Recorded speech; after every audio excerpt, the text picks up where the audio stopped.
uyu ni umwanya mwiza tugira wo gusubiza icyubahiro abacu. Iyo tuvuga kubibuka ntabwo ari uko tuba twarabibagiwe, ariko muri iki gihe ni igihe n'ubuyobozi bw'igihugu cyacu butubwira buti imirimo nigende gake,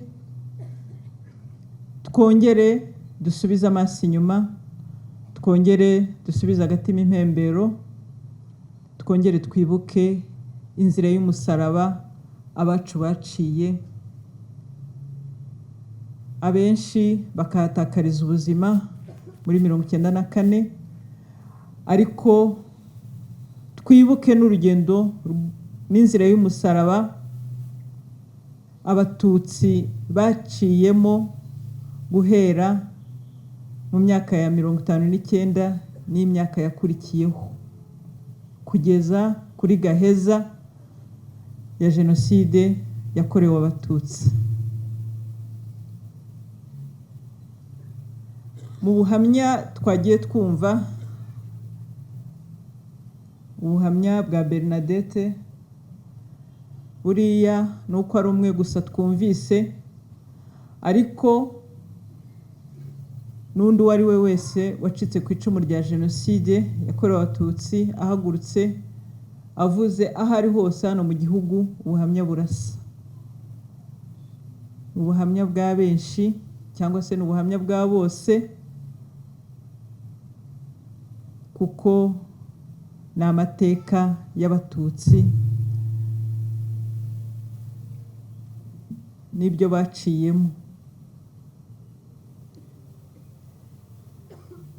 Iyo bose bageze muri 1994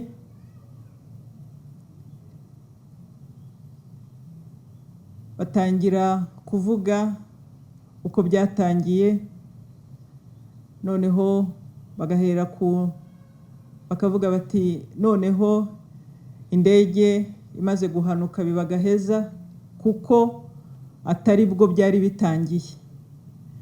Abatuye muri uyu murenge cyangwa bari bawutuyemo icyo gihe mu murenge wa Remera barabizi, bazi uburyo muri uyu murenge yari indiri y'interahamwe. Babaga bafite utubari twihariye, nta n'undi muntu ushobora kugakandagiramo, nta n'undi muntu ushobora no kugaca imbere, batanamubajije n'indangamuntu. Iyo bamubonagaho yuko ari umututsi ntabwo yahavaga amahoro. Ibyo ababaye ino barahazi, barabizi. Abahohotewe, abishwe na mbere yuko ihanuka ry'indege yitwazwa buri gihe ngo niyo ntandaro, atari byo, ari ukubeshya. Ibyo kandi nta nubwo ari no muri uyu murenge gusa, n'ahandi hatandukanye mu gihugu cyacu. Na mbere yaho, uretse n'iryo totezwa nk'uko twaryumvise, abahasize ubuzima, na mbere yaho mu myaka ya za 1991, 92, 93, tuzi neza ahantu hatandukanye muri iki gihugu abatutsi bishwe rubi. Mu gihe cya Rwambuka mu Bugesera, indege ntabwo yari yagahanuka. Mu gihe cya Gatete Murambi, indege ntabwo yari yagahanuka, nyamara icyo gihe abatutsi bahatikiriye ari benshi. Aho ni hake cyane muri henshi abatutsi baguye. Ibyo rero by'urwitwazo ni ibinyoma tuba dukwiye kutemera yuko bihindanya amateka y'iki gihugu cyacu. Ni amahirwe kuba turi kumwe n'urubyiruko hano, n'urudahari rukwiye kumenya amateka bakayakurikira mu buryo bumwe cyangwa ubundi, ariko bakirinda ibyo bajya babona cyangwa basoma, cyane cyane ku mbuga nkoranyambaga, bigamije kugoreka amateka. Iyi ntambara inkotanyi zarwanye zikarokora ubuzima, nubwo yarangiye tukaba dufite umutekano, tukaba dufite amahoro, tukaba tubasha kwicara noneho tukaririra abacu, ntabwo yarangiye, ahubwo isa n'iyahinduye isura. Tukaba dukeneye kandi tugomba kumenya amayeri abasize bahekuye u Rwanda bakoresha, kandi mubirebye neza mukaba mubona yuko ari ugukomeza guhembera urwango rwongera kuganisha kuri jenoside nk'iyakorewe Abatutsi 94. Abakuru babibabwiraga, abaciye hano bavuga ijambo bati nyamuneka rubyiruko mujye muba amaso, mujye mubireba kandi musobanukirwe, nuko bo bazi uburyo n'ibindi byatangiye naho byagejeje iki gihugu, mwebwe mutaravuka.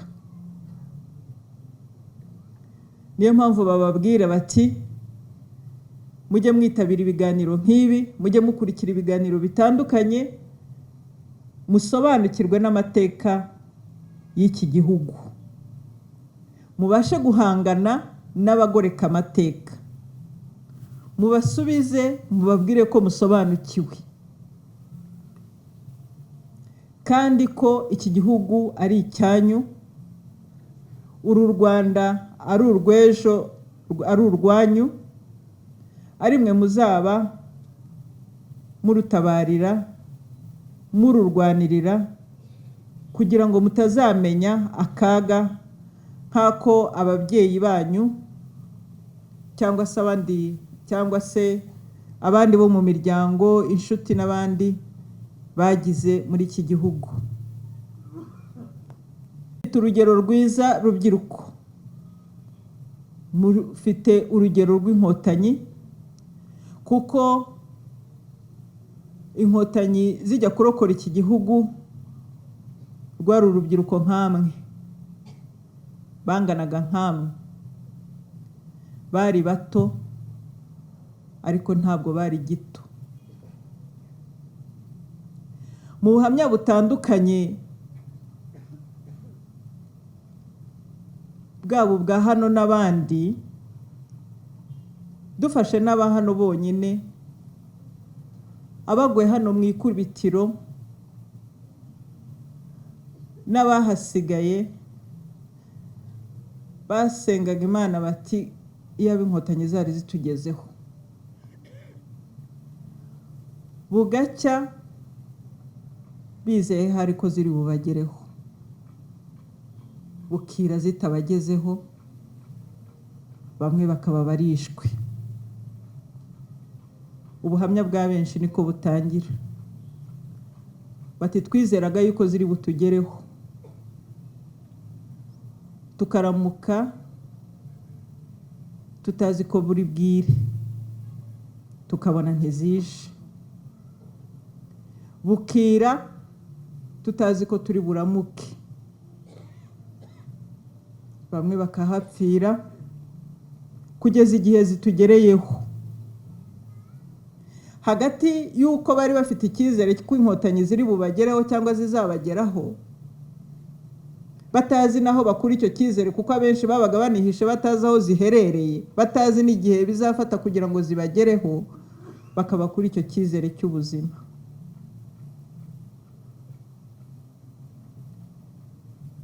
Hagati aho haciyemo iminsi 100, abayitambutse nibo mbarwa, nibo bakeya, nibo bariho bibuka ababo. Miliyoni irenga ayo mahirwe ntibayagize. Ab'inkotanyi zabashije kugeraho, ubuhamya bwabo butangira bizera, bukarangira bavuga bati tugiye tubona abasirikare tudasanzwe, tubona baza baduhumuriza,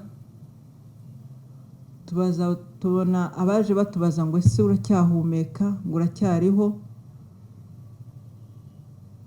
tubona baza batubwira ngo haguruka ntugipfuye.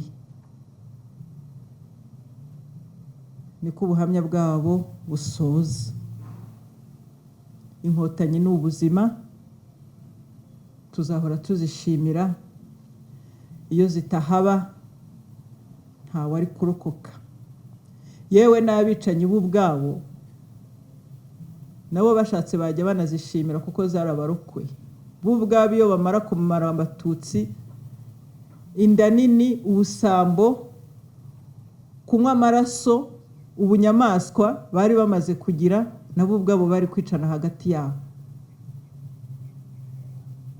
Nabo ubwabo kuba inkotanyi zarabohoye iki gihugu, zarabarokoye bo ubwabo, kuko bari kumaranira ibintu bari bamaze gusahura, kandi uwanyoye amaraso burya ntahagarara kuyanywa. Bari bamaze kumenyera kwica, ntibari guhagarara. Inkotanyi rero zunamuye iki gihugu, turazishima. Zari ziyobowe n'umugaba mukuru wazo nyakubahwa Paul Kagame. Tukaba twishimira iki gihugu, umutekano, amajyambere n'ibikorwa bitandukanye byari bigamije kuzahura umunyarwanda wari uvuye ahatavugika. Abari bamaze gucika ku icumu, ubuyobozi bwarabegereye muri gahunda zitandukanye, babasha kwiyubaka. Farijizaho ifasha abana kwiga. Imiryango itandukanye y'abacitse ku icumu irabegeranya, babasha kwiyubaka, ndetse n'ubuyobozi bw'igihugu bubasha kububaka. Ni gahunda n'ubundi igikomeza nyuma y'imyaka 29. N'ubundi ubuyobozi bw'igihugu cyacu buracyashyira muri gahunda gufasha abacitse ku icumu rya Jenoside yakorewe Abatutsi, haba mu buryo bwo kububakira amacumbi, haba mu buryo bwo gusana amacumbi yabo, haba mu buryo bwo gushyigikira imishinga ibateza imbere, n'ibindi bikorwa bitandukanye bituma uwacitse ku icumu atiheba ngo yumve yuko yabuze abantu, abure n'ibintu, abure n'igihugu, ahubwo yishimire kuba ari kumwe n'abamumenya, bakamushyigikira, bakamufasha kwiyubaka, akongera akigarurira icyizere. Ibyo bikaba ndetse byarakozwe no mu babyeyi bari bamaze kugirwa incike na Jenoside yakorewe Abatutsi, bagatakaza abo bashakanye, bagatakaza abana, bagasigara batagira umuntu n'umwe. Ariko ubuyobozi bukabegera, bukabashyira hamwe, bukagira uburyo bubashyigikira, bukabaherekeza mu masaziro yabo. Ni ibyo gushima, kandi ni ibikorwa bigikomeza. Tubona neza yuko bituma n'abasizwe iheruheru na Jenoside barushaho kwiyubaka. Ubu bakaba bafite aho bageze heza, amashami agashibuka nk'uko twabyumvise, bakabyara. Ubu aba bana bakaba ari bo bariho basobanukirwa cyangwa se bafite amatsiko yo kumenya amateka y'ibyaranze iki gihugu cyacu. Rero banyakubahwa abayobozi, namwe mwese mwitabiriye uyu muhango, ntabwo ari umuhango mu by'ukuri, ni uburyo bwo kwegerana, ni uburyo bwo kongera kwibukiranya icyo impamvu tugomba kwibuka, tukongera kwibukiranya amateka y'igihugu cyacu, tukongera kuyaganira, n'ubundi iyi minsi iracyakomeza, gahunda zitandukanye ziracyariho muri uyu mujyi ndetse no mu gihugu hose muri iyi minsi 100 twibuka. Ni umwanya wo gufata mu mugongo abazahajwe n'ibyababayeho muri Jenoside yakorewe Abatutsi, kwirinda ingengabitekerezo, amagambo akomeretsa kuko bikiriho kandi bikigaragara, haba mu biganiro, haba mu byo twandika, cyane cyane ku mbuga nkoranyambaga tujya tubibona. Dukwiye kubyirinda, uretse no kuba bitoneka ibikomere by'abazahajwe na Jenoside, ariko kandi bibangamira ubumwe n'ubwiyunge ubuyobozi bw'igihugu cyacu bwari bumaze kutugezaho. Kwitabira ibi biganiro, kwitabira gahunda zitandukanye ziriho, ni uburyo bwo kubaka abarokotse Jenoside, ariko kandi ni n'uburyo bwo gushyigikira gahunda y'ubumwe n'ubwiyunge. Bimwe mu bikomere abacitse ku icumu bagendana kandi bibazahaza ni ukutamenya aho ababo bajugunywe. Abantu baba bafite amakuru rwose baba bagomba kuyatanga kugira ngo aho abantu baba bakiri bajugunywe bashyingurwe mu cyubahiro. Ni bimwe mu biruhura imitima y'abantu bafite ababo batazi iyo bajugunywe. Rwose ibyo dukwiye kubizirikana. Amakuru, nta makuru aba make, nta makuru aba mato. Ntabwo ari amakuru dutanga ari ayo twabonye gusa, n'ayo twamenye, twabwiwe yuko hari ahantu hashobora kuba hakiri imibiri. Dukwiye kujya tuhavuga kugira ngo niba koko abantu bakirimo bashyingurwe. Ni bimwe mu biruhura imitima y'abazahajwe no kubura ababo, ni bimwe mu byubaka ubumwe bw'Abanyarwanda. Ntizimbye mu magambo rero, banyakubahwa abayobozi, nongeye kubifuriza gukomera, kwibuka, twiyubaka, kudaheranwa n'agahinda, kureba ibyiza tumaze kugeraho, tukigira ku mateka y'ibibi twabonye, gusobanurira abana, urubyiruko, ukuri kw'ibyabaye muri iki gihugu, kugira ngo aba bana, uru rubyiruko, iki gihugu cy'ejo babe bamenya ukuri, kuko bibafasha no gukunda igihugu cyabo no kucyitangira bahereye ku rugero rwiza basigiwe cyangwa se bahabwa n'inkotanyi. Uyu mugoroba rero n'indi migoroba izakurikira n'indi minsi yose tuzagira twibuka abacu, tuyitabire, twitabire ibikorwa byose